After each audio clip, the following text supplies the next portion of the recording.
ঈদের ছুটিতে রাজধানী ও আশেপাশে বিনোদন কেন্দ্রগুলোতে ছড়িয়ে পড়েছে আনন্দের ঢেউ।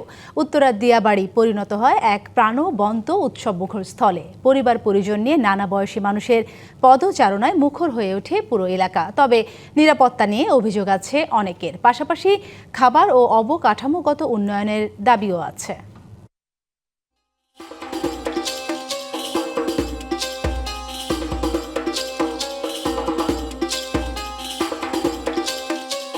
ঈদের তৃতীয় দিনে শিশুদের উচ্ছ্বাস, বড়দের অবসর, বিনোদন আর চারপাশ জুড়ে উৎসবের আমেজ মিলিয়ে দিয়াবাড়ি যেন হয়ে ওঠে ঈদ আনন্দ ভাগাভাগির এক মিলন মেলা।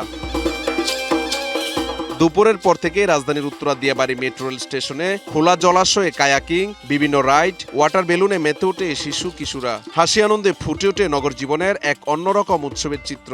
ঈদ আনন্দটাই আসলে একটা অন্যরকম, নতুন ড্রেস, নতুন জুতা, ঘোরাঘুরি।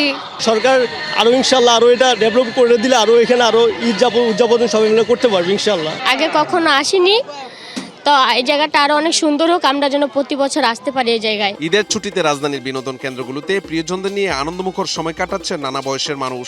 উন্মুক্ত পরিবেশে ঘোরাঘুরি করতে পেরে খুশি দর্শনার্থীরা। ভালো লাগবে, সবাই একসাথে আনন্দ করবে, তাই ভালো লাগবে। এরকম দৃশ্য তো রাজধানীতে দেখা যায় না সচরাচর। অনেক ভালো লাগতেছে, ঈদের আনন্দটা ডাবল হয়ে গেছে। এখানে এসে প্রথম আমি লাইফ জ্যাকেটটা নগদ নিয়ে এলো হার না মানা হার অফার।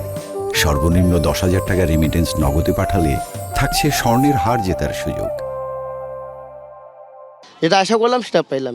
পুরো লেকের আশপাশ জুড়ে সুপরিকল্পিতভাবে অবকাঠামো উন্নয়নের পাশাপাশি নিরাপত্তা জোরদার করার দাবি অনেকের। বিভিন্ন মুভি থিয়েটার বা রেস্টুরেন্ট ছাড়া ঢাকার মধ্যে এই জায়গাটা একটু নতুন, একটু স্বাচ্ছন্দ্যবোধ লাগে, একটু গ্রাম্য ফিলটা আসে। অনেক সময় অনেক সিকিউরিটি কনসার্ন থাকে, ওইটার দিকে একটু নজর দিলে আমার মনে হয় সবকিছু ঠিক হয়ে যাবে। সরকারের কাছে দাবি একটাই, পর্যটক কেন্দ্র হিসাবে এটা যেন সরকার ঘোষণা করেন আর এদিকে যেন একটু দৃষ্টি দেন।